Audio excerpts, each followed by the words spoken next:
This show was recorded in Narm, Melbourne, Australia, where the traditional custodians include the Wurundjeri people of the Kulin Nation, and we pay our respects to elders past, present, and emerging.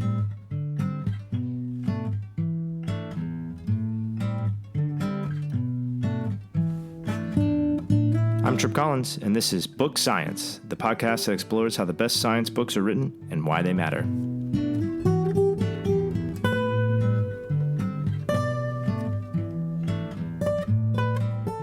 Today I'm talking with Scott Huler.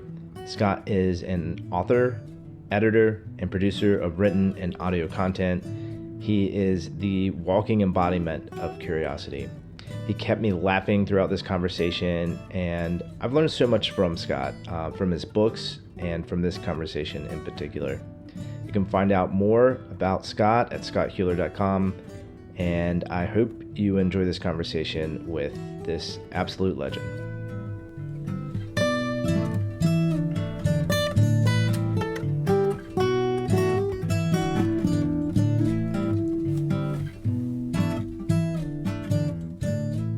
So today I'm talking to Scott Huler. Scott is a man of many talents. He's a writer and a producer of audio and video content. He's the author of many nonfiction books, at least 6 by my count, including 2 that we'll focus on today, which are Defining the Wind, The Beaufort Scale, and How a 19th Century Admiral Turned Science into Poetry. And Defining the Wind recently celebrated 20-year anniversary, published 2004. We'll also be talking about A Delicious Country, rediscovering the Carolinas along the route of John Lawson's 1700 expedition, published 2019 by the University of North Carolina Press. So, Scott, thank you so much for joining me today. Yep, thanks for having me. I'm glad to be here. So bear with me for a second, because I'm going to do a little work now to sort of set up the conversation. You have referred to Defining the Wind as a book-length love letter to the Beaufort Scale of wind force. Yeah, the book isn't about Beaufort per se. The book is sort of about your obsession with language and satisfying your curiosity of how this prose came to be. You uncover all this like fascinating history and science. And then there's Delicious Country, about but not about another historical figure, John Lawson, born exactly a century before Beaufort. And in Delicious Country, you retrace Lawson's path, all the while contrasting your observations with his from 300 years prior. You're listening for and you're finding these echoes from the past and rhymes in history. I think part of what makes these like Huler projects is that they're not really easy to give like a short synopsis or define them in a single sentence. I think you have to actually go into them and experience them for yourself. And I think this reflects sort of how you work. So you throw yourself into a topic. I mean, you absolutely immerse yourself. Then you carefully observe and you document your journey, and then you report back to us, much like Lawson himself. So do you agree with this assessment, and how would you characterize it? I agree with that very much. I think that's very accurate and very observant. What I would say is that most of what I do, and we can go into each of these books is very different, but if there's a through line through all of my work, whether it's my books or, my radio work or my journalism, anything like that, underneath all of it is the exhortation to pay attention to what is happening around. I think I say in the Beaufort book that the universe is whispering its secrets into our ears, and we're telling it to shut up because we're too busy looking at our phone. And what I love to do is find something that I didn't know about that surprises me, and then dig into it. And the people who fascinate me, and both Beaufort and Lawson were absolutely great examples of this, were people who were paying very close attention, who were taking notes, who were trying to explain what they see, who were trying to understand what they experience, and trying to share that with other people. Both Lawson and Beaufort were not just people who were doing amazing exploration.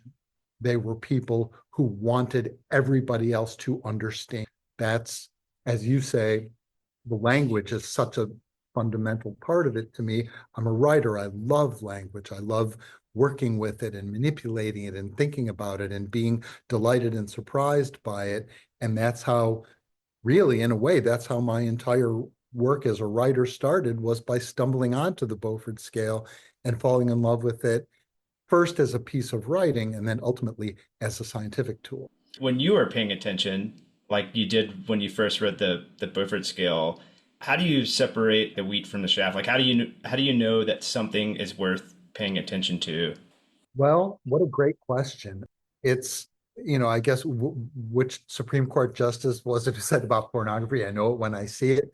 There's the best way I would tell anybody is listen to yourself, listen to your heart rate, wait for your, the hair on your arms to stand up.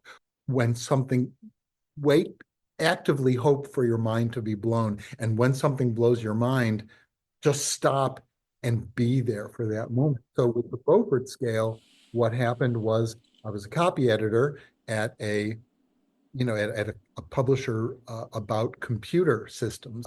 This was like before when Macs were just coming out, in the early 80s. And I was excited because our copy editing office was perceived as kind of an ivory tower. We sat there and we tinkered with prose. Our job wasn't to understand the technology. Our job was to understand and to fix it, get the words spelled right, get the clauses straight, get the sentences straight. I always like to say that you start with letters. Is this word spelled right? Then you move on to the words. Okay, does this clause flow? And then does it fit into the sentence in which it resides? Then that sentence, there's a paragraph, and then that paragraph is part of a passage. That passage is part of a chapter. That chapter is part of a book. The copy editor's job is to make every piece of that sing. You want to get rid of anything that doesn't do a job. E.B. White famously said that a good sentence has no extra words for the same reason that a machine has no extra parts. Because if it's not doing a job, it shouldn't be there. That doesn't mean language shouldn't be beautiful or a machine shouldn't be. It means that if it's not doing work, why is it there? And you should think about that. So I loved the work of understanding language and how it works. Language is technology, language is a machine. And figuring out how it worked was great for me as a copy editor.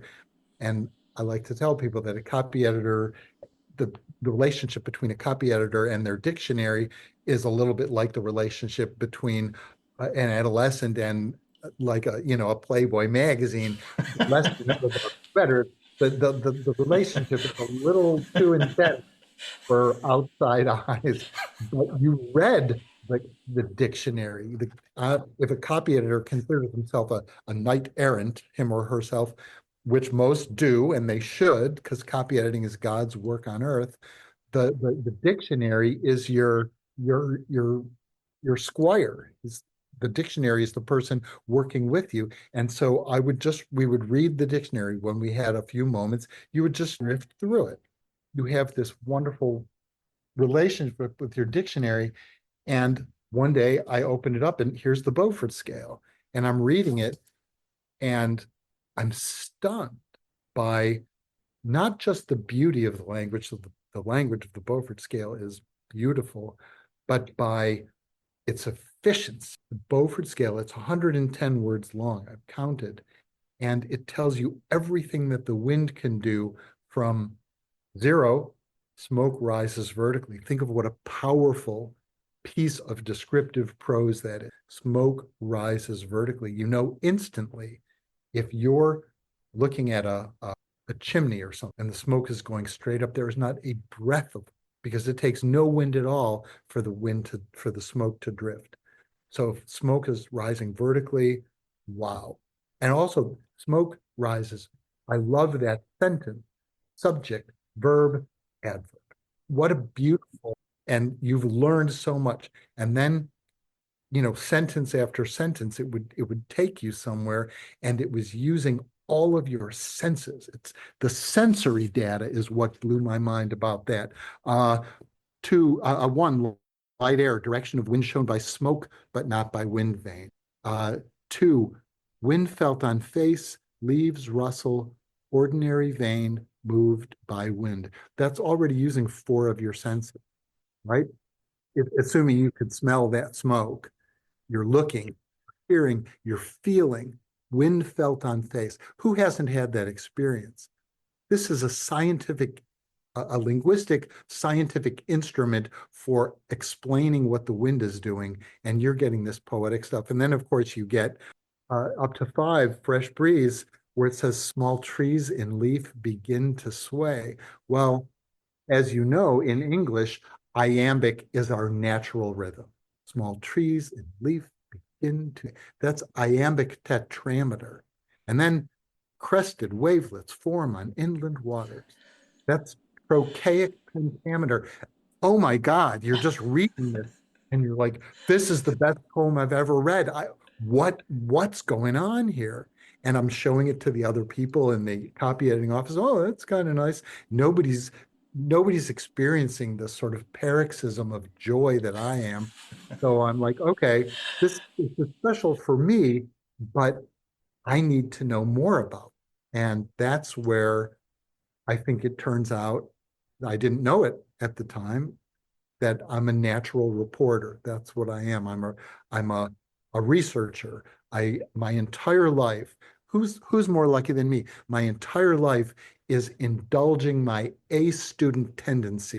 And I get to be a student who researched so deeply and found something. I remember turning in a paper to a professor in college, and I remember him writing in the margin after some fact I had found, said, I did not know this. That's it. That's it. I'm Yeah. on Mount Rushmore. If I told my professor something he didn't know before, that means I'm there where I need to be. And so here's this Beaufort scale, and I start, well, I want to know the story of the Beaufort scale and who's Beaufort and how was the scale written and all this kind of stuff. Well, as you well know, there's a 245-word book out there telling you far more than you could possibly care about the Beaufort scale at this point. But I spent years of my life, many years, trying to do it on the sly, right? Trying to, like, I would get a job as a reporter in some newsroom, and I would, when it was late at night, I would sneak an international call and call like the British Museum and ask them some question, and they would tell me something. And then I would do more researching in libraries, and then I would have to call again. And it was just extremely slow research. And I really couldn't get, I read the biography of Beaufort that was out there, Beaufort of the Admiralty.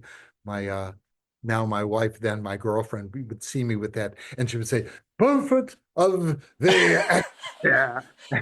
This is a great thing. And and that didn't really, it talked about the Beaufort scale, but it was clear that it wasn't written the way I fell in love with it in 1806 when Beaufort wrote it. And Beaufort died in, what, 1857 or something like that. And they're leaving out part of this story. And it turned out that nobody had really thoroughly written that Uh-huh. story. So it was out there for me to write, which was an absolute thrill for me to take something that I thought was so beautiful and so important and be the person who got to share it with the world in a, not like it wasn't shared before, but in a way that they could learn the story of. Yeah, I want to react to a couple things here. So I just think it's amazing that you sort of were attuned enough with your sensibilities to pick up on that lightning bolt when you came across it. And I guess that's what paying attention means, is feeling yourself react to something and not ignoring it. But then also you were sort of the right person. You had the right sensibilities and you noticed all the intricate structure of the language, whereas other people might not have seen that at all. It is remarkable though, because it conveys more information than the words should. The words by themselves only carry so much meaning, but the way that they're packaged together, full of imagery and sensory information, it is quite remarkable. You got this spark. How did you sustain this project? And you sort of touched on this. You said you sort of carried it around with you. But at some point you knew this was a story that sort of belonged to you, that no one had told. Well, for a long time, I think I thought the problem was that I couldn't figure out this, Uh-huh. that there was a book out there that told the whole story and I couldn't find it, or that everybody knows how the Beaufort scale was made and where, I'm just such a bad researcher that I couldn't get to it. And I worried about, I don't know if you know the joke about the pancakes, the lady with the pancakes that I was it's an old joke where a lady's sitting in front of a psychiatrist and he says, okay, well, why are you here? And she said, well, my children said I needed to come. And he said, well, why? And she said, well, because I love pancakes. And he said, because you love pancakes, I love pancakes. That's no reason to go to a psychiatrist. I love pancakes myself. And she says, you do? You must come to my house. I have 40 trunks of them in my attic. And I felt like that was me uh, about the Beaufort scale. Like people would come to my house and I would mention the Beaufort scale and they would say, wow, that sounds kind of cool. And I would say, okay, wait. And I would run up, I would get this burgeoning folder and start spreading things out that I'd photocopied from these different sources. And they would get this look on their face where they're like, okay, back away slowly. And but I just believed that there was something there. And now part of what it was the beauty of the language, but another part of it, as I've come to realize as my life has gone, is that I call Beaufort in Defining the Wind, I call him the last 18th century. And I realize that I'm a modern person who yet looks back at the 18th century Enlightenment way of looking at the world. That's my natural. We can understand this. We can figure this out. We can solve this. We can move forward. We can leave things better than we found them. We have this obligation. We have this responsibility. Let's do this. We can all just make things better. And like the world is understandable, a broken process is repairable, a situation is perfectible. Now, of course, much of that turns out not to be true, I regret to say, as we're noticing recently. But that Beaufortian sense, the more I learned about Beaufort, the more I realized that he was like me. I just want to understand everything. I want to read everything. I want to see everything. I want to explain everything. I call my office the explainatorium because it's where I go to try to explain things. Of course, ask my kids how fun that is to be around. Hey, Dad, what are you looking at? Well, let me tell you. And they're like, oh no, here it comes. I finally got to a point where I could tell there's, as you say, there is a story here that has not been.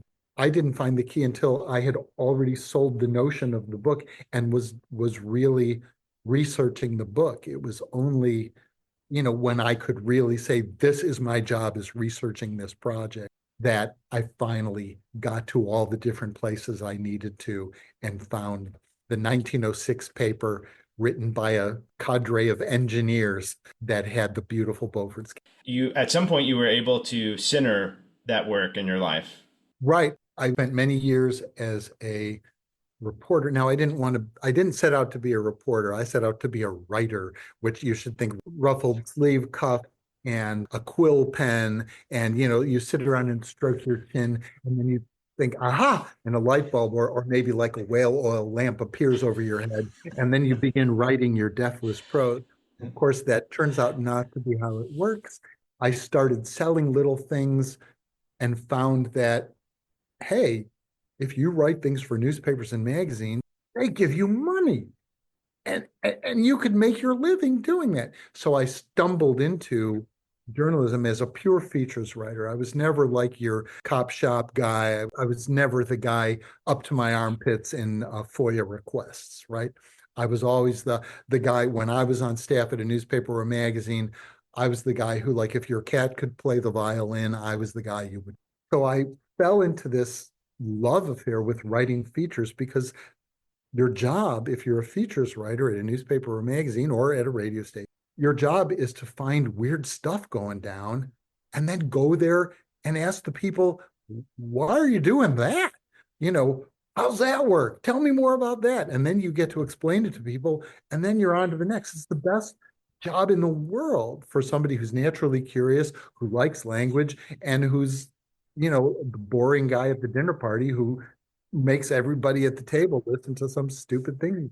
I stumbled into book writing when I got tired of newspapering and would sell one, I'd do this book or that book, and it was great. I loved it. And then one day I was looking at the Beaufort stuff and thinking like, maybe that's a book. Maybe there's a way to do that. And I wrote a whole proposal for it and sent it to my agent. And I don't know how many different ways to say no there are in the English language, but she was, yeah, I don't think so. This is no. And so I threw it aside. We came to a point where now my wife, then my girlfriend, she moved away for a while and left me kind of stranded in Nashville, is a strange way to say it. But I was living and I didn't have many friends around and I had my job and I was basically alone a lot of the time. And so on the spur of the moment, I decided to apply for a journalism fellowship, a mid-career journalism. And when I was doing the application, it said, well, what would you do if you get this fellowship? What will you do? You'll have a year and the resources of the University of Michigan, of the Knight Wallace Fellowship, one of the great fellows. I would finally get to the bottom of the book. I pulled out the old proposal that my agent had scorned. I looked at this and I thought, you know, I kind of still believe in this. And I asked my agent, I said, do you mind if I showed it to a couple other people? And she was like, knock yourself out. And you could see in the thought bubble above her head, here's Huler crawling back. Nobody wants this thing. And I reached out to a few agents. I think I reached out to 5 agents. Every single one of them wanted to represent the book. Amazing. I think what happened was Longitude. You have a Uh-huh. Sobel, Yeah, yeah, yeah, of course. and it sort of invented the kind of pocket history genre where I'm going to take a weird little thing that you haven't thought about and I'm going to tell you how it changed the world or whatever. When I ultimately wrote the Beaufort Scale book, they kept saying at Crown, well, what's the subtitle? We need to show how it changed the world. And I was like, it didn't change the world. It's just cool. It's just amazing. It didn't change the world. And we can't say it did. And maybe that's why the book didn't sell very well because we didn't. That's why I always tell people that go to a bookstore and say, I'm looking for a well-reviewed book that didn't sell well. And they go like, okay, Huler, under H, we have a whole shelf full of books that got good reviews but sold like dogs. But at any rate, so suddenly I had a new agent who wanted to represent this book. And at the same time, the fellowship actually came through. It moved forward. And I was just like, suddenly I have all of this fellowship money and then I have book advance money. And I was like, for a year, all I need to do is research this. And I went to England and I went to South America I sailed on a square rigger. I mean, with resources behind you, you can do things. And this was the first time that this was a new experience for me. My wife said a very funny thing at that point. She said, Monday morning, find out whether I got the fellowship. And then Tuesday, there had been enough interest expressed in the proposal that they were selling this book at auction. And June said, Wednesday's going to be boring. And very funny, my wife. Suddenly the Beaufort Scale was my life. And I'll never forget in the fellowship interview that got me the fellowship, one of the people on the board of the fellowships was from the nursing. And she said, so the Beaufort Scale, if you get the fellowship, you're going to work on the Beaufort Scale? What's that? Well, as you can well imagine, I was off like a shot and I was explaining and talking. And she said, oh, it's a diagnostic tool. Because Uh-huh. think of it from a nurse's perspective, all nurses do all day long, all medical people do is say, does it hurt a lot? Does it hurt a little? What, they're trying to get your subjective experience into a scale that allows them to understand exactly what is happening to you. That's the Beaufort scale for wind. And I was like, of course, you're right. That's exactly right. And then the two of us were like looking at each other and talking, and the rest of the board were like if you would put your hand between our eyes, it would have gotten burned. That's how close we were looking at each other. That was the intensity of our communication. And I walked out and I was like, I believe I'm going to get this Yeah, fellowship. yeah, yeah. And there were a wonderful dozen of us on the fellowship. A wonderful 18 of us, dozen American and six from the rest of the world. It was a wonderful experience. It was so much fun to watch the other writers, these other journalists, learn about the Beaufort scale and bit by bit be convinced into it. And I'll tell you one story. Once or twice a week, we would have dinners, and then people would come and speak to us. Somebody visiting the Michigan campus, or one of the Michigan professors who had done something, they would come and talk to us, and we would have these wonderful conversations. But at the beginning of those, the director of the fellowship would say, well, each of you introduce yourself, say where you're from, what you're working on. And so I would, somebody would say, I'm so and so, I'm from the Times, and I'm working on this during my fellowship year. And I would say, I'm from Nashville Public Radio, and I'm working on the Beaufort scale of wind force. And two of the other fellows developed a hand signal for, they made a scale of response to the Beaufort scale when I would talk about it.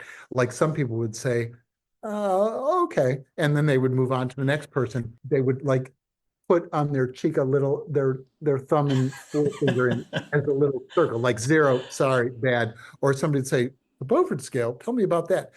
And somebody would say, oh wow, tell me more. That sounds really interesting. And they were like, that's a 4. You could go from 0 to 4 on the Beaufort scale response.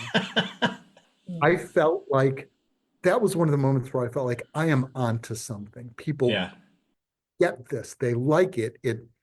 They understand that it solves a problem and that it gives you a way to perceive the world and to explain, to share that perception, because that's what we need to communicate to each Did you finish the book in that 1 year time? did. I got to Wow. Ann Yep. Arbor in early September of, I guess it would have been '02. We had, my wife was writing a novel. So she sat in the kitchen and wrote a novel, and I used the extra bedroom as my office.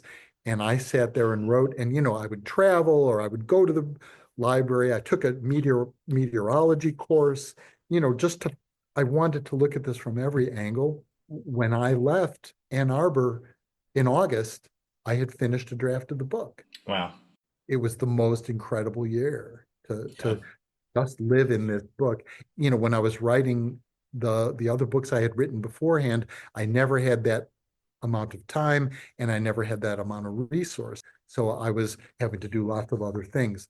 This time, all I was doing was writing. How do you differentiate like a book idea versus an article idea? Is it that like the level of reaction when you come across something and that paying attention? What do you like about the book project format? I think a book idea has to have enough import, enough beauty, enough complexity, and enough different angles that to deserve a book. Not long ago, I wrote a piece about miniatures for Esquire magazine, and I loved that story more than any story I've done in years. But it was a nice 5,000 word magazine story. That's what it was. If I had gone deeper and deeper into it, I just would have been beating it to death, going Hmm. on. What I love about the book form is that, just like I was saying, that iambic is our natural rhythmic beach motion, I think that the book is a unit of human understanding. It's a unit, it's a natural unit, some kind of natural unit, just like we all recognize there's the 750 word column, there's the 1,500 word short feature, there's 3,000 word long feature, there's the 5,000 word blowout feature. I think that a book is a unit of information that makes sense to how much music fits on a CD. I can tell you the answer is when they were designing the CD, they said, what is the biggest piece of music that people will want to listen to without having to share to change out a CD? And they said, Beethoven's Ninth. The music compact disc is one Beethoven's ninth unit of music, and which is an unbelievable thing to have learned, but it turns out to be true. The book is the same thing. It is as much information about a topic as a person can hang with and not have to, get a master's degree, but also not feel still hungry when you finish it. Right. There's a million things about the book that are great. It's solar powered. It's a perfect information storage and retrieval system that doesn't degrade over time unless it's long time. It works. It's a technology that works perfectly. Turning a page, you know where to find the page number. You know how to. It's interactive. You can write on it. You stick a post-it in it. It's perfect. It works so well. I love a book. And also, on the other hand, I grew up reading books. I was a bookish kid.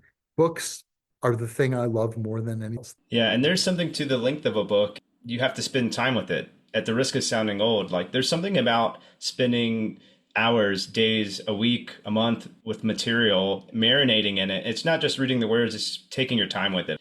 Absolutely. And you go back to it and you cross-reference within a book. And a book is something you carry around. There's physicality to a book. It just works. There's no other way to say it. As I said, I think it's an informational unit that works. And also it's physically satisfying.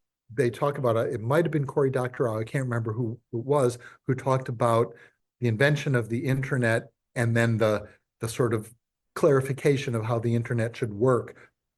I don't think we're there yet because I think the internet is still killing us. They came up with movable type, and then that didn't really change anything. And then they came up with folio. You could fold a piece of paper, and then suddenly that was 4 sheets of pages. And then the octavo, you folded it one more time. And I think it was the octavo volume that suddenly was a size that, oh, you could pick it up and carry it with you. And suddenly the book worked. And I think it was 100 years between the Gutenberg and the octavo volume. And it takes a long time from the invention of a technology until you find out, oh, this is the way that it works for human beings who live on a planet with this level of gravity and this much rain, and that it has to work. A book had to be portable, but it had to be small enough that you could put it under your cloak if it started Right. raining. Otherwise, rain would ruin it.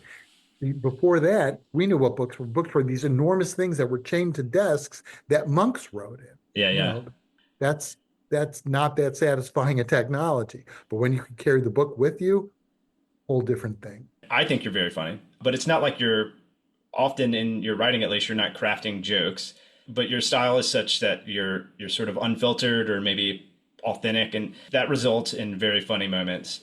Is this something you think about consciously when you're writing?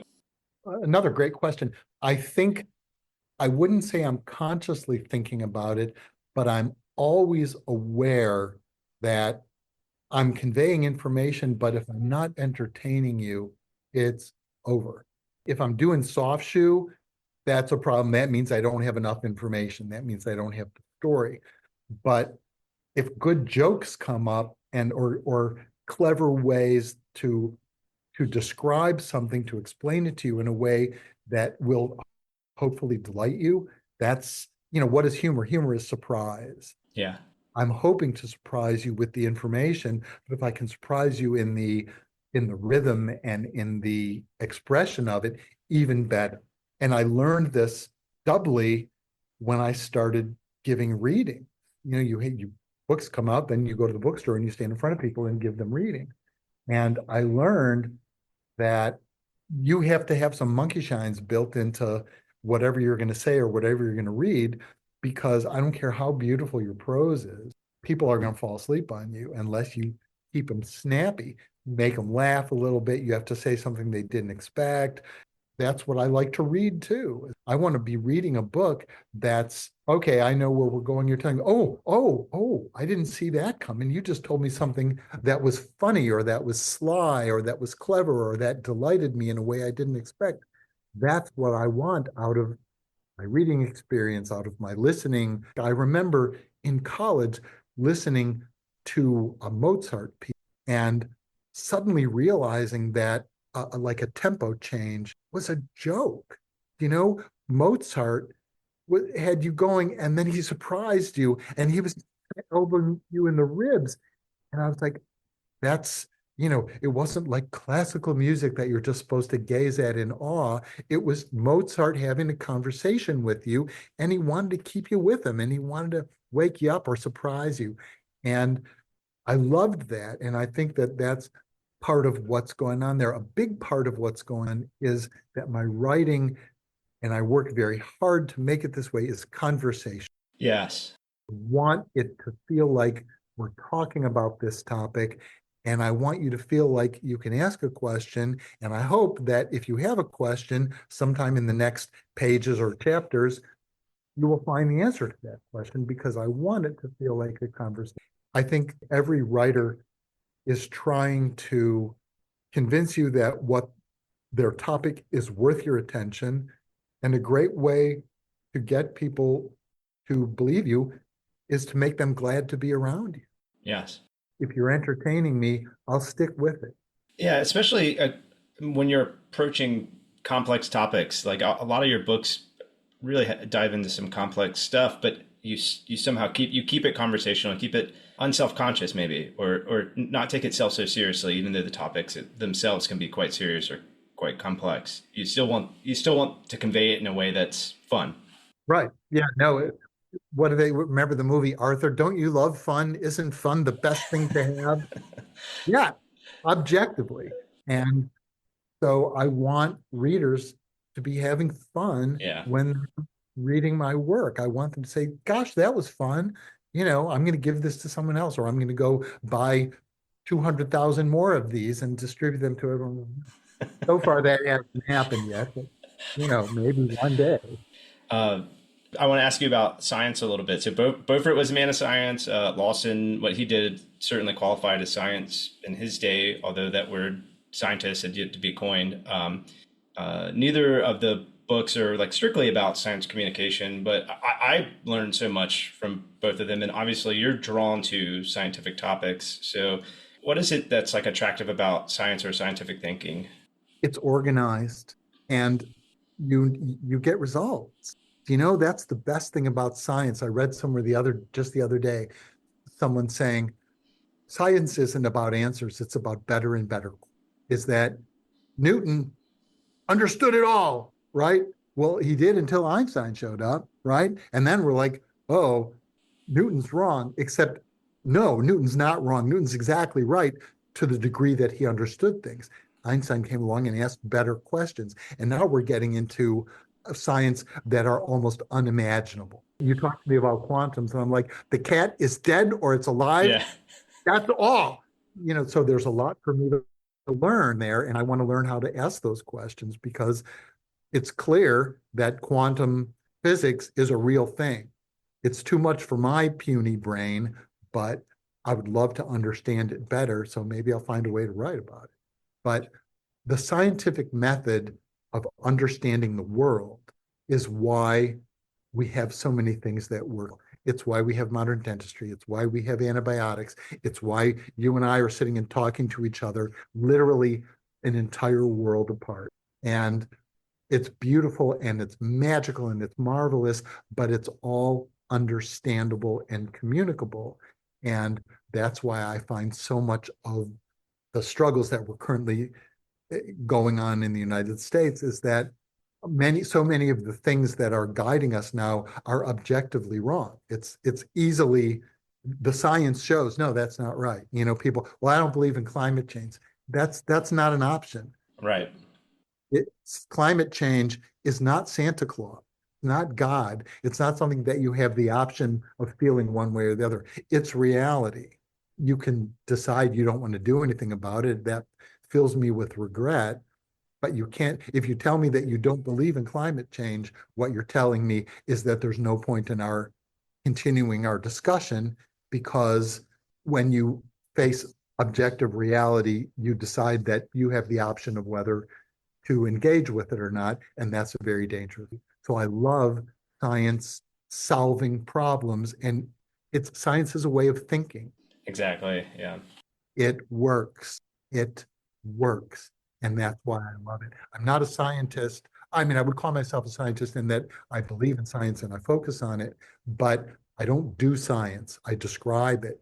And I love being around science. I love being around scientists. I love the way scientists figure things out. Yeah, I would say the basic mistake people make in thinking about science is that they think that science is the body of knowledge that we draw, like some kind of mysterious truth that we draw from. But science is the process of understanding the world, and it's nothing more than that. I mean, as a culture, I can say what I appreciate about it is that the people that we value are the people that are observers that are trying in good faith to understand the world. Exactly. I agree 100%. And scientists are in good faith trying to understand the world. And that's why, to a good scientist, and most of them are good in my experience, to a good scientist, a failed experiment is a success. Right. How we know something that doesn't work.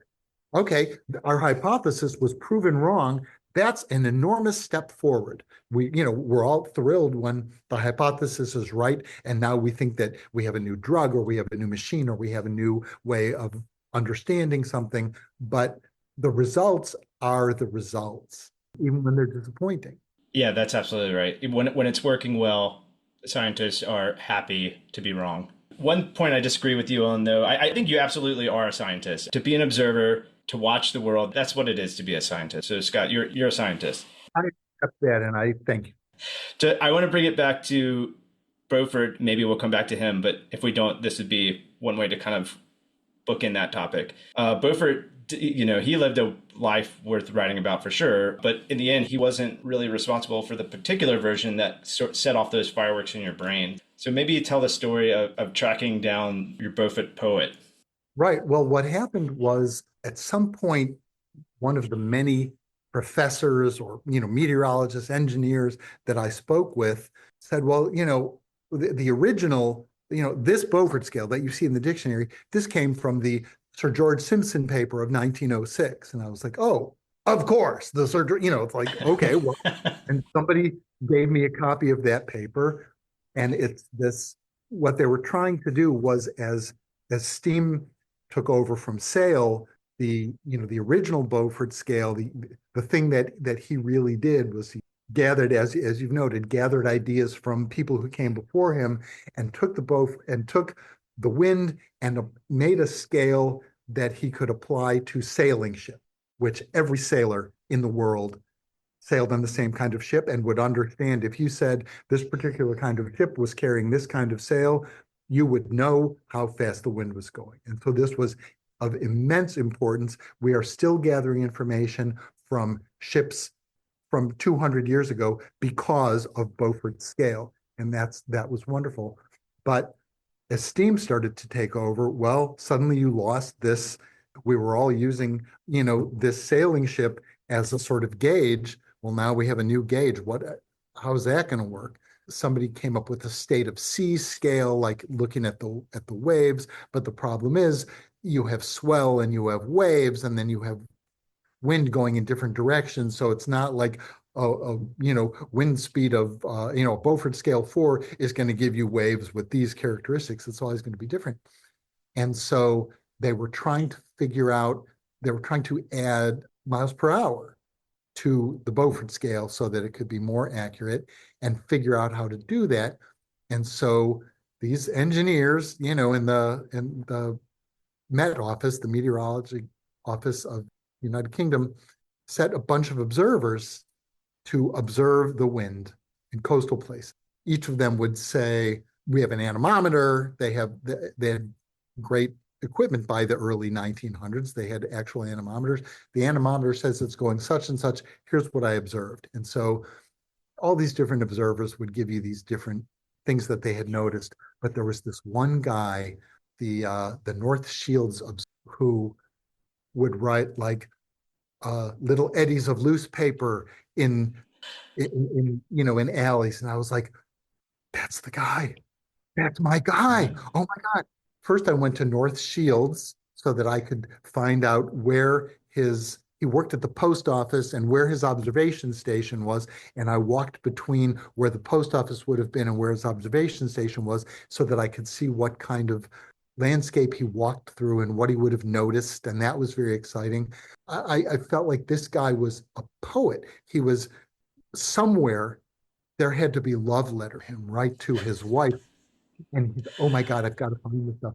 And I went through all kinds of public records, finding his descendants. And I never was able to reach anybody who said, yeah, I'm the descendant of of the North Shields Observer. And yes, we have a big crate full of his love letters to my great grandmother. I was never able to find him, but in a way that was beautiful in itself, that I was able to go where he went and see what he saw and just bring some of his observations to life for myself and I hope for the readers. But it was going through that 1906 paper that Sir George Simpson is the lead author on, and looking at turning the page and seeing this stuff was incredible. And then I did go to the Met Office and find some of his original observations. Hmm. It was beautiful to see his own handwriting and stuff like that. But I never did get that full throttle. Here's the mother lode of the Right. Beaufort scale poets writing. No, so that's you'll have to put up with mine instead. Something about that makes it even more beautiful or valuable in that like we just have these fragments. And it's sort of amazing that all these years later they set off a firework in your brain and that you produced something of value to everyone else based on that. I think there's something cool about that. Oh, I love it. And then things will happen. Like a choreographer created a dance performance based on the Beaufort scale after she read my book. And so I read the scale for the performance, and the sense that the Beaufort scale and the understanding of it and love for it is moving forward through time, and to feel like I've been a link in that chain, it gives me goosebumps even this moment to feel that that's if you want to be a writer, if you want to do that, you're doing it because you're arrogant, right? Because I think I think people are going to walk into a bookstore and say, "Here's $30, quick, give me Huler's book." You know, what kind of insane person believes that will happen? And yet there's nothing else that will do for you. So I that's been my life, to realize that my book moves these ideas forward and then other people do dance about it. Or I get Beaufort scales in the mail now. Sometimes somebody sent me a Beaufort scale that he wrote in prison. He's a murderer. He's a convicted murderer, and I get this mail from this dude, talking about pigeon droppings and stuff like that. Somebody wrote a laundry Beaufort scale of like, what your shirts and socks are doing on a clothesline. This this makes me happy in a way I can scarcely express. It's a little bit like having kids, where you're like, okay, whatever this notion of mine was, it's moving forward through time, and my hands are off of it. And what's amazing about that is like it shows that people get it because it's about paying attention to what's around you. What is that telling you about the environment and nature and your surroundings? Yeah, it's amazing. Well, and it makes you feel less alone in this big, lonely world. That there are other people who are like, oh yeah, Barbie scale, yeah, that's cool. Wow. You're like, okay, I can live. I can live another day. Let's maybe transition to Lawson a little bit. So, one of the themes in Lawson's is the ephemeral nature of life, of things. And this applies to Lawson in particular, who you quote this historian as saying, he appears to have flashed like a meteor across our ken, which I thought that was an amazing line. This also applies to the native cultures he encountered, which were so obviously in decline. Can we talk about the status of the native population in the Southeast when Lawson arrived? Yeah, absolutely. So Lawson was fell in love with, where we're talking about science. Lawson went to Gresham College, which is where the Royal Society worked. And I believe that the way Mark Twain, as a young kid, looked at steamboat pilots, or the way people who grew up in my era looked at astronauts, I believe that Lawson saw the world's first scientists, saw them walking around and was like, oh, that's for me. That's for that. How do I contribute to that? How do I get there? And he was clearly looking for a way to do it, and stumbled into someone who said, well, he was going to go over to Rome and write about the Jubilee, which was a basically a state fair that the Pope threw every 25 years because it was, the early modern era and what did people have to do at their time. So it was something to do. And he was going to go to that. It was clear that he was looking for something big to apply himself to. And he ran into someone who I like to think of him as like the fox in Pinocchio, put his arm around him and said, well, you could go to Rome if you want, but isn't Rome kind of, 17th century? The 18th century is happening over in North America. As it happens, I got a boat right out here at the docks. Come with it. Well, Lawson did and found himself in Charleston, South Carolina, population 2,000. So a new person is going to meet everybody in a big stinking hurry. And he wanted to do science. He wanted to write about what he saw. He wanted to be, books were coming into England about people saying, I just sailed to, we've discovered half of Australia. And people would read it. It was crazy. There was no TV, there was no radio. There weren't even really many books. They were thrilled to find out about this planet that had things in it that nobody knew about. Lawson wanted in on that. And he came to Charleston and was hanging around. And then he found out that some guys were heading north from Charleston to make their way by land up into Virginia.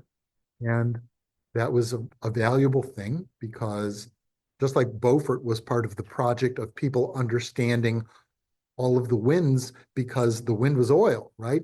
The wind was what carried your ship where it was going. And the East India Company wanted the ships to get there 2 days before the other ships. And so understanding the wind was very important. Beaufort was part of that.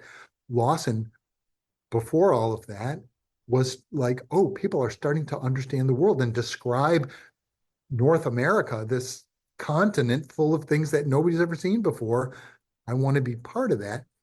And he found that these guys were going to be taking this walk from Charleston to end up in Southeast Virginia. They were heading for the Tidewater, for where Norfolk is now.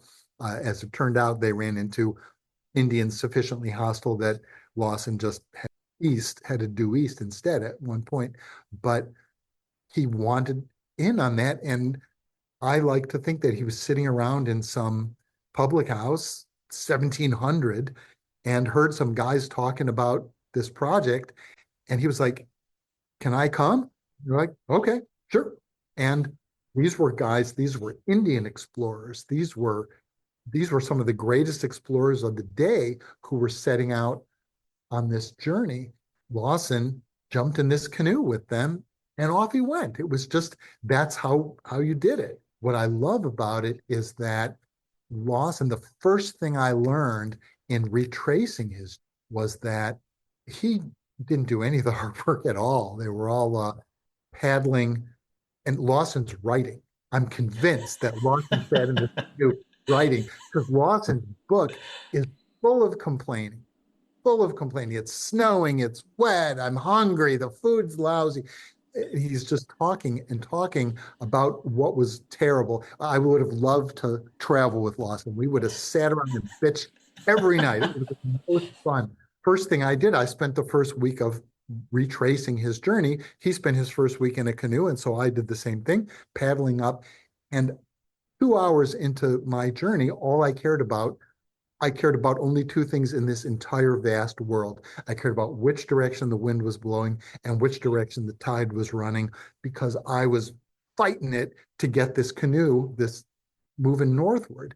And I was tired and frustrated and exhausted. And Lawson never once complains about getting blisters on his hand, never complains about paddling against the wind, and so I'm like, dude, you never paddled. You sat there like Eustace Tilley on the cover of the New Yorker with the monocle looking at the butterfly. He sat there taking notes while everybody else paddled. I love that. But so he's going with, he was one of 6 Europeans, and there were 4 native people, 3 men and a woman, probably the Seawee tribe, because that's what you see down there. He moved day by day with these guides. He never didn't have a guide. And anybody who looks at this book or thinks about this journey understands this was not Lewis and Clark.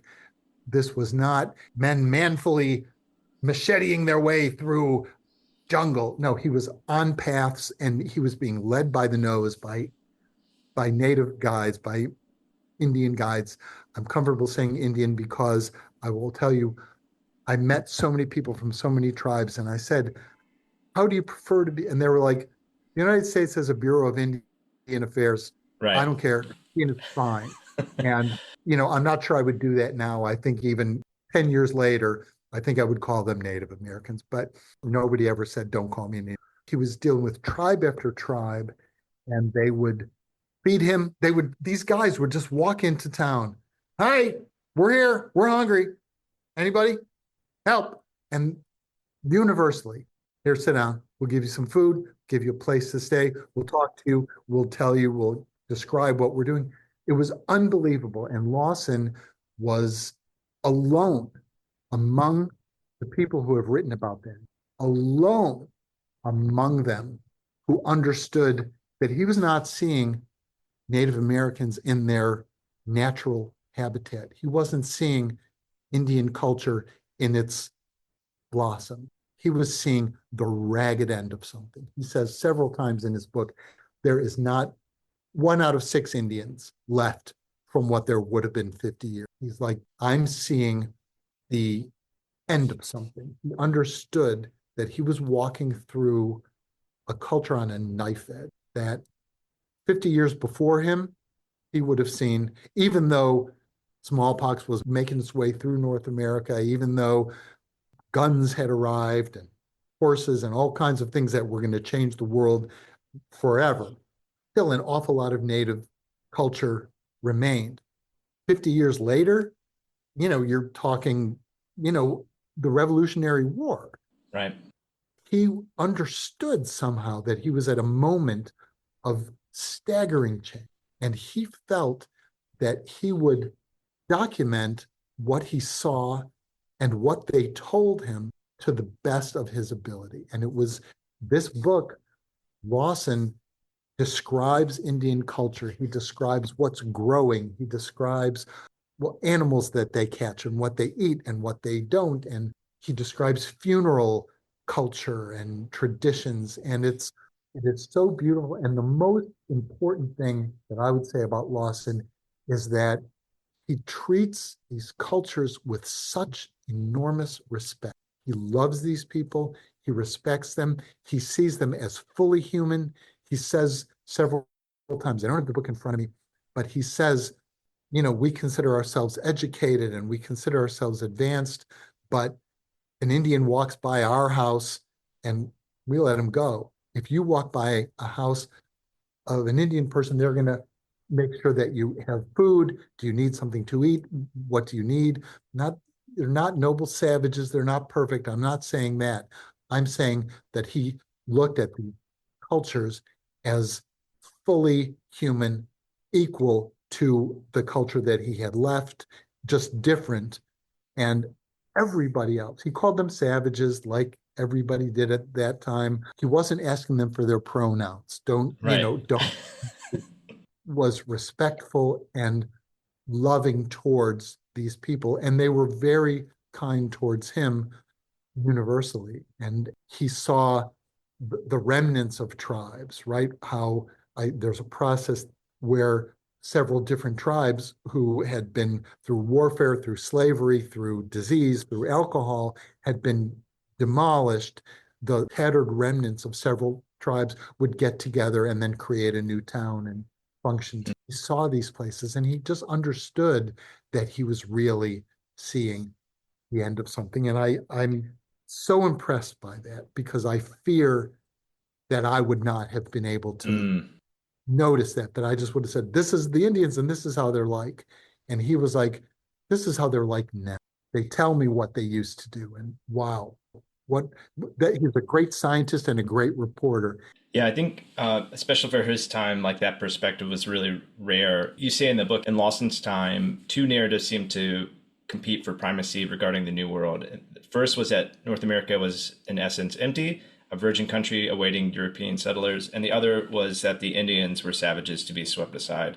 And Lawson was definitely preaching the first of these tenets, but on the second, he was much more sympathetic to Native Americans. And we've been talking about today, I think, his writing is treasured for his documentation of a Native American life and ceremony, and that's a big part of his legacy now. Right, absolutely. And it's a legacy of which he should be proud and of which everyone should be proud. I tell people that Lawson should be to North Carolinians what William Penn is to Pennsylvanians.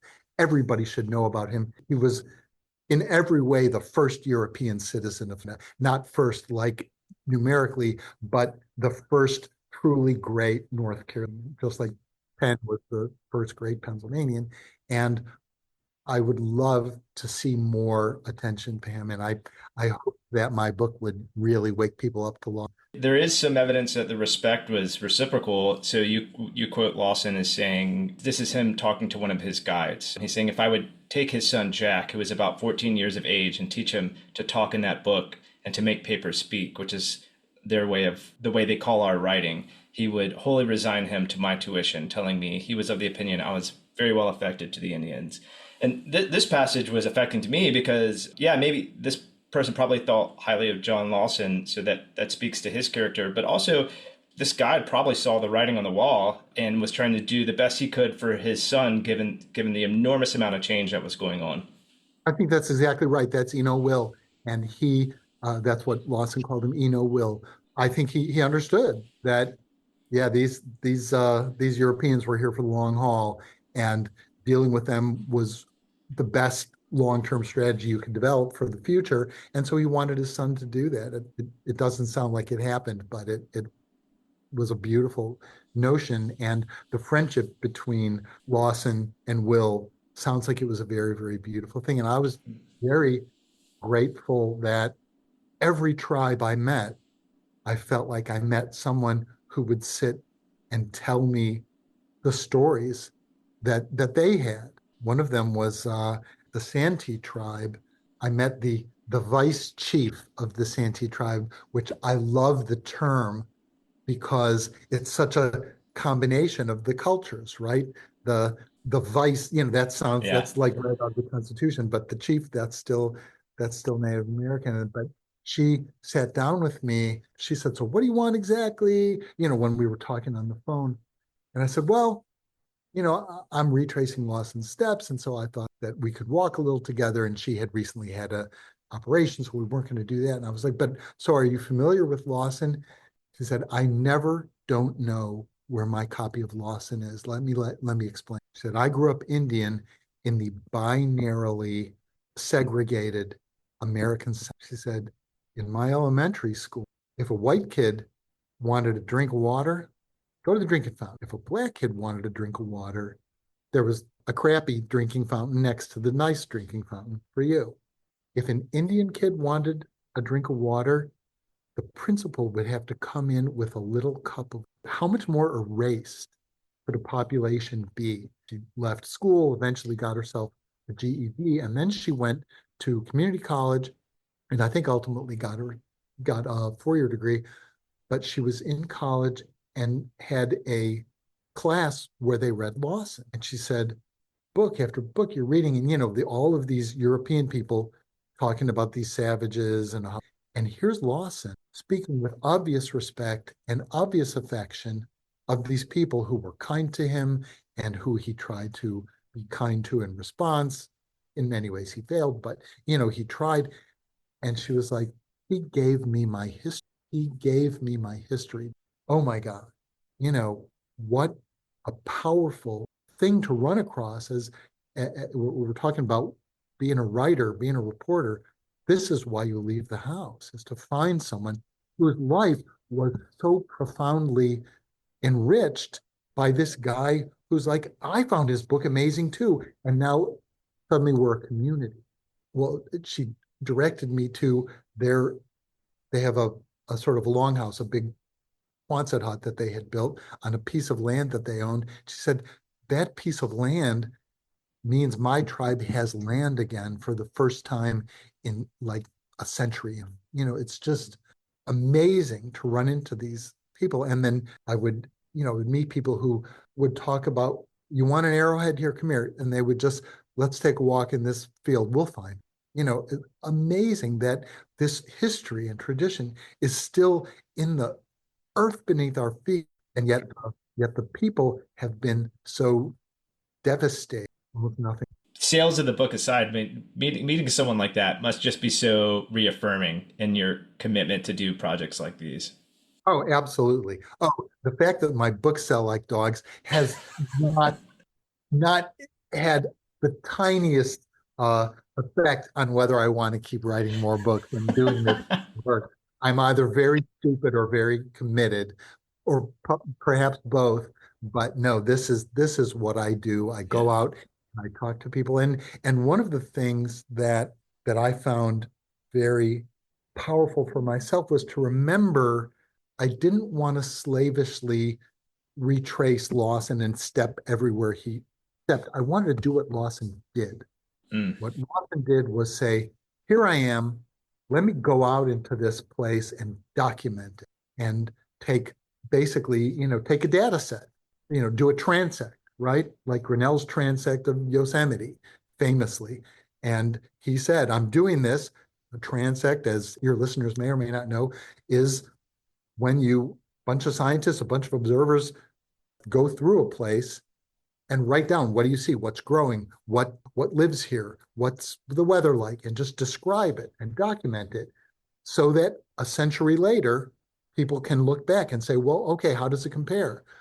And so I realized that Lawson did that, and I was adding the next transect, the next data set to Lawson's, and that was an amazing feeling that we're doing this. And so then 100 years from now, people can look back and say, like, okay, here's how the native people are doing. Here's how the European people are doing. And I had some amazing conversations with populations, white people, black people, Hispanic people who live here now and their stories are just as fascinating as the stories of the native populations that Lawson does. Talk a little bit about the trek itself. Here in Australia, a lot of the highways fall along traditional indigenous routes called song lines, obviously because they're routes between two places that people want to be. And I think few people realize how many modern roads and highways follow these old trails. I didn't know it until I did this project, but a road has to have, I guess, what Plato would have called roadness, that a road is where it is for a reason. Somebody didn't just look at a map and say, okay, I don't need to get from Raleigh to Charlotte. Here's where we're going to go. I remember once having an inkling of this when I was when I moved to the South. I took a big car trip all around hither and yon, and I was in Louisiana, or I was in Arkansas, and I wanted to come back to Mississippi. And I suddenly realized, oh, I can't just start heading east. I have to look for a city with a bridge on account of there's the Mississippi River, and that counts. It's not just a blue line on a map. It means that if I'm over here and I want to get over there and there's no bridge, I can't get there. And it's like, oh, geography is consequential. It has meaning. And so it's the same thing here where many of these roads, just like Lawson, I was led by the nose by guides who knew more than I did on every one of these topics. People would tell me, okay, you're walking this sand road through a national forest. People have been walking that road for at least 1,000, probably Mm-hmm. 4,000. That was a great feeling. And then there's the great trading path that goes through sort of the northern part. It makes a big arc through the northern part of the North Carolina Piedmont. Well, that's the trading path. And then you get wagon paths, and then the railroad goes there. And that's what I-85 follows, that exact same path. Because if you're going through the mountains, you look for the pass. If you're crossing the river, you look for the ford, look for the place where the river is going through a flat area, and so the river spreads out, and so your horse can walk through it, or you can walk through it, or you could even step over it on rocks if it's you're following a path that has meaning behind it. It's not just, we drive these interstates and you're just driving. You get out when you're done, and then you're in a different place. Or worse yet, you get in an airplane and you get in it in Raleigh where it smells like pines, and you get out of it in Chicago where it smells like whatever Chicago smells like today. You don't have that experience of getting from place to place. And it's not for nothing that people say the journey is the best part. Lawson wrote this incredibly beautiful book, but there's no question that the 40 pages where he's describing his walk are the spectacular passages of the book where you're just like, where are you going to go tomorrow? What's going to happen next? It has that narrative to it. And, that's one of the most natural human narratives, right? Is I need to get somewhere. How do I get there? Totally. And we were talking earlier about the sort of how a book is the natural unit maybe of information or storytelling. Walking is like the natural unit of traveling through space for a human.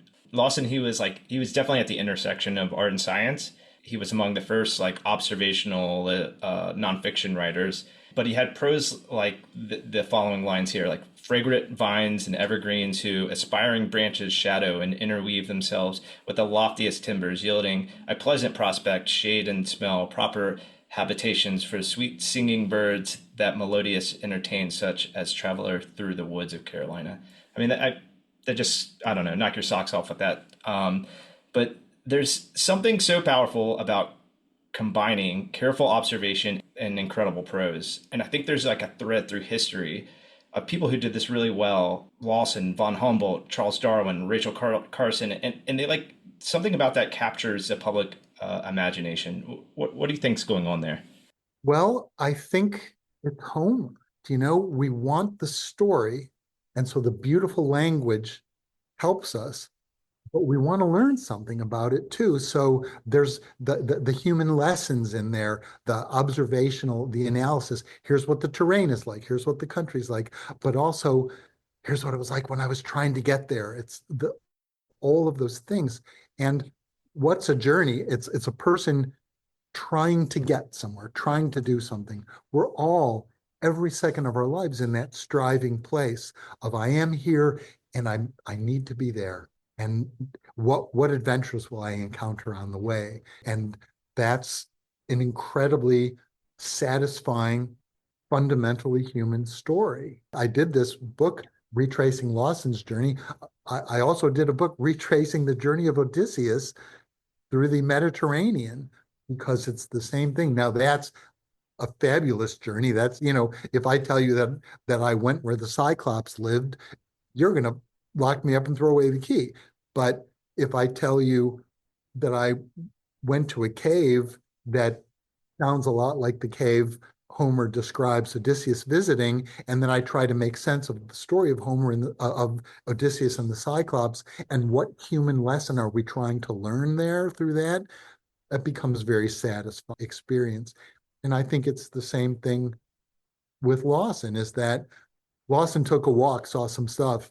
That's not very interesting. Lawson took a walk, saw the universe at a knife edge moment of complexity, told this story in a way that made sense to him and in a way that brought more settlers here and in a way that finally pushed the native populations to the point where they started a war and the first person to die in the war was Lawson. That's a story. Now you've got a story, right? Now that's a very human tale that brings hubris, the heartbreaking incapacity of one culture to understand another, and the heartbreaking shattering of bonds where Lawson, all of the tribes in Eastern North Carolina knew Lawson. They knew he was important. They trusted him. They dealt with him, but they also knew he was part of the problem. He was Hmm. helping the new people who were coming boat by boat. He was helping them take land away from these tribes. And so it was this incredibly complicated moment. And it's just unbelievable to think I'm where he was. And also, I think we too are at an equally complicated moment, right? 20 years ago, certainly 50 years ago, we thought we understood how things worked, right? The United States worked in a certain way, and we thought that made sense.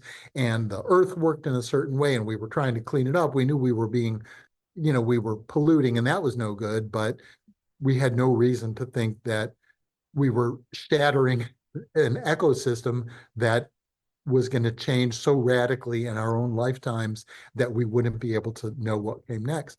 But right now, who would even predict what was going to happen 5 days from now, much less 5 or 50 years from now? Between the political unrest and the climate catastrophe that we're living through, nobody, when a scientist says the sixth great extinction, nobody says, oh no, anymore. We know, we see it, it's happening. We're living through it. So what comes next? I don't know. But it seems fairly likely it's not going to be more primates, that we've had our run. I'm from Carolina, and part of why this book hit so hard for me because it was so interesting to read both Lawson's take on Carolina 300 years ago and see Carolina through your eyes as well. Honestly, parts of it are painful to read. A lot of it is about the erasure of Native culture, about the injustice and of slavery and racism following that, and the clear cutting of old growth forests, the development of marshlands, the extinction of wildlife. And it feels a lot like we're not learning from our mistakes. At the same time, there's still wild and beautiful places in the Carolinas, and we should fight to protect them. And they're good and kind people everywhere you look. This was my own take. What do you hope people take away from reading this book? And is this something you think about during the writing process? I don't think about it during the writing process because it would stop me. I'm just trying to do the job while I'm doing the writing. What I would want people to take away is that there's so much, as you say, so much has been lost, and yet there's so much still left to see.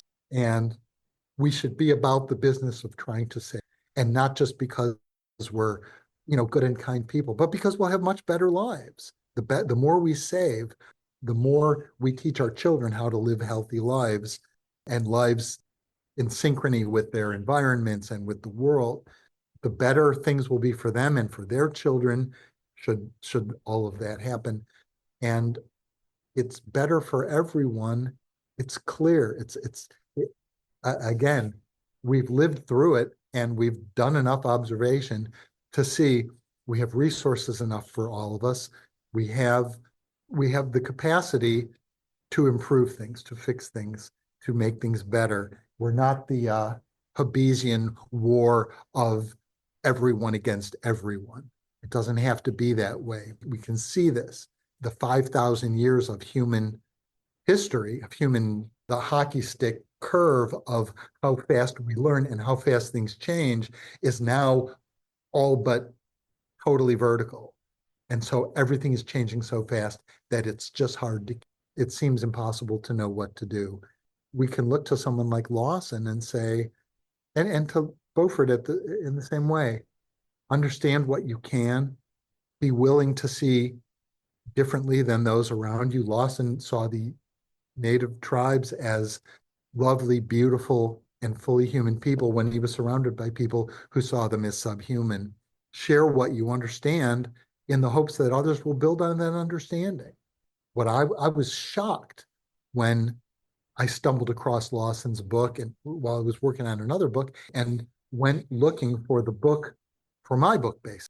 Where's the book where I wanted to know what my county in central North Carolina had looked like when Lawson was through. And when I found out that Lawson had walked through, I was like, well, okay, well, where's the book where someone said, here's what Lawson saw and here's what's there now.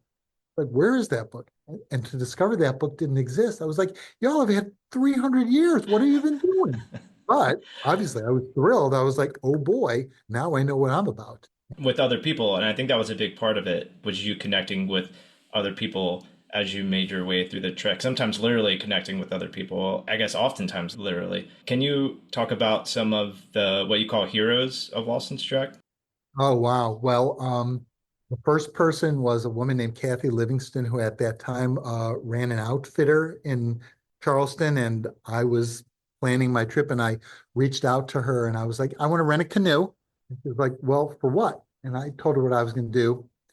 And there was this long moment of silence. And she said, I got you.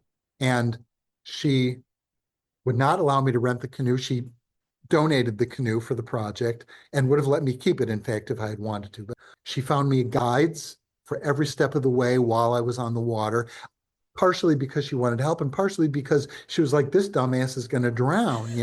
This is paddling a canoe, even in the intercoastal waterway, you're still in the ocean. I don't care how much river paddling or lake paddling or even whitewater paddling you've done, the ocean is a whole different story. So I was very glad that she did that. And she hooked me up with places to stay. And then Lawson could leave Charleston one day and then pop up 2 months later in northeastern North Carolina. The nearest person who knew anything about him was 5,000 miles away. I had Sunday school carpool to manage and Mighty Mike's soccer games. So I had to go away for a few days at a time, a week when I was in the canoe, but otherwise 3 or 4 days at a time. I would park my car where I planned to end, then I would need someone to drive me back to where I wanted to start again and pick up the trail. And so I was meeting all these people. I met a descendant of a guy named von Graffenried, who, when Lawson was killed, he was captured with von Graffenried, who was a Swiss guy who led much of the settlement of eastern North Carolina. Von Graffenried lived to tell the tale. Lawson did not. I met and was ferried around Carolina by one of his descendants. People working for, the NASCAR speedway, would help me find a place to camp. It was always somebody putting me in touch with someone, or, oh, you know who you need to meet while you're in town, do this, or, they were amazing people. And then sometimes you would find their hiccups in their own life. I spent 3 days in Salisbury, where I was meeting the entire Salisbury Historical Society, and somebody put me up in a 200-year-old cabin, and this, that, and the other. It was wonderful. And as I was walking out of town, I was walking through a poorer neighborhood and black neighborhood, and I stopped to talk to these two guys sitting on a porch, and they were like, well, on your way out, don't miss the hanging tree. And I was like, the what now? And they said, oh, look on Google. You'll see that, these lynchings. Well, of course, it's the South. So there's this history of lynching and things that nobody had talked to me about when I hung around with all the white people. So you're reminded every day, talk to everyone. Don't think you know the story. Ask everybody. Yeah, that was a really powerful part of the book. And in fact, I remember distinctly after you talk to them, and maybe even after you visit the hanging tree, you walk by a store and it has a huge Confederate flag hanging in the window. And you think about it, should I do this? Should I not do this? And you're like, what am I doing out here if I'm not going to talk to everyone? And I just thought that was so incredibly brave. And you go have a conversation with these people. Right. That conversation was a wonderful conversation because that guy was telling me, well, when I hang the Confederate flag, I don't mean racism, it's heritage and history and my great granddad. And I was like, well, you understand that to literally hundreds of millions of people, that flag doesn't mean heritage and history, it means racism. But that's not what I mean. And so I made the what people call the one finger salute. And I said, so if I showed you that gesture, what would you think? And he said, I wouldn't like it. And I said, what if I told you that I didn't mean anything offensive? I meant that I was worried about your prostate health and I wanted you to get a digital exam. And he stood there for a minute and then he laughed and he was like, no, I see your point. He didn't take down his flag, but I like to think I may have advanced his thinking. And we've just had the same moment here with Elon Musk and his Hitler salute that no, I was just sharing my heart with people. I was like, no, you weren't. We all saw what you did and we know what you did. And you can pretend it means something different to you, but we know what it means. These are one of the knife edges that we're on, one of the many knife edges we're on right now, where you have to observe. And when you see what you see, I'm a reporter. My job is to be as honest as I am capable of being about what I observe, and then I have to put it down, and then I have to live with what happens. People may be offended or upset by what I see or what I say. And, there are many Southern people, many people who share, I think his name was Kerry, if I'm not mistaken, the guy with the Confederate flag. When I say that you can hang that flag, but you can't pretend it's not offending people, that may offend people. Okay, I'll live with that. I have to be the best reporter I can and describe what I see. I thought it was brave to even want to have that conversation because I'm not making eye contact on the tram when I'm getting around. I'm trying to avoid people, but you were trying to have these conversations, and that's doing God's work. What topics are you most excited about exploring in the future? Is there any follow-ons, a project coming up that you want to talk about? Well, I am trying very hard to develop a project on the book of Ecclesiastes. This is a project I've had in mind for. Ecclesiastes is the book that starts out vanity of vanities, all is vanity. And really, it's a book of the Bible that spends 12 crystal clear, brilliant chapters telling you that life is short and then you're dead, and that's it. You better make what you can out of your life, but don't expect much out of your projects because life is hard. Life has always been hard, and it's going to be hard. And I feel like we may be at a moment where people might profit from hearing that wisdom, that your job is to get up every morning and do what you can, and then go to bed every night having done your best. And if you happen to go to bed next to somebody who's nice and warm and is pleasant to be with, so much the better. But that your job is to face every day and live through it. I think that might be helpful. So I'm hoping I can get them interested in that. Timely message for sure. Yeah, well, I would that it were not so, but we have to live the days that we are given. Where would you direct people? How do they best find you and support your work? ScottHuler.com is my website. On that website, you will find links to every one of my books, to books that are anthologies that have some of my work in them. They'll link to my journalism. I still do some journalism and newspaper, magazine, audio work. It will have links to all of that. It will have links to my TEDx talk. If you want to see my TEDx, is the 21st century equivalent of asking someone to read you a screenplay. If you want to see my TEDx, it's on my website. And if you don't want to, nobody will ever know.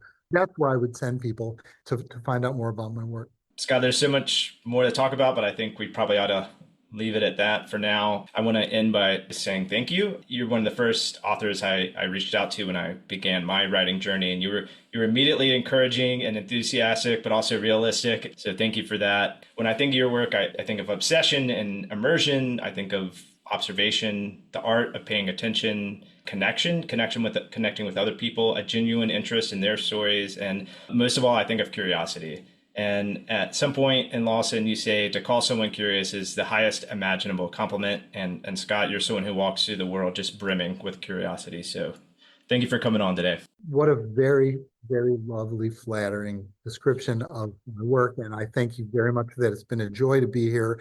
I remain committed to being an asset to you as you move forward in your own writing. I'm here to help. I've really enjoyed this conversation. Look forward to the next one and look forward to hearing the series.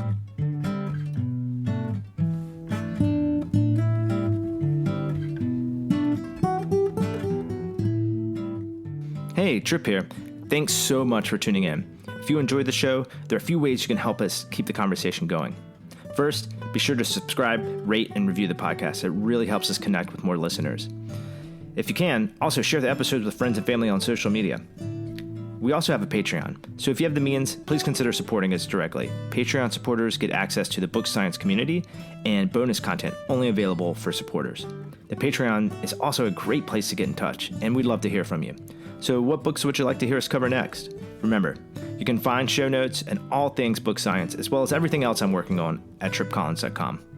Thanks for listening. I am Trip Collins, and this has been Book Science, your invitation to think deeply, stay curious, get off the scroll, and get out into the world.